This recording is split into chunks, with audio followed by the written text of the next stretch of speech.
Bonjour, this is Julian, the Frenchman who makes French pronunciation videos here on YouTube, and we are looking at how to pronounce this name from French, meaning castle and cakes.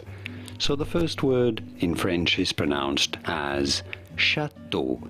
The letters E-A-U together in French forming the sound O. O. Château. It'd be fine in English to say it as château. The second word means cakes.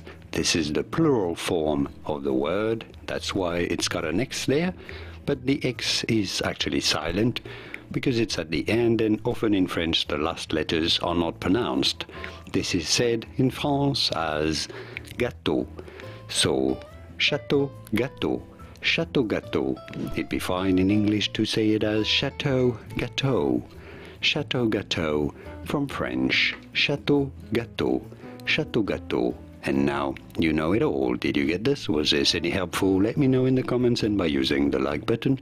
Thank you kindly for your support. Here are more videos on how to pronounce more interesting words and names whose pronunciations aren't always obvious. Many get them wrong. You won't after watching those. I'll see you there to learn more. Thanks for watching.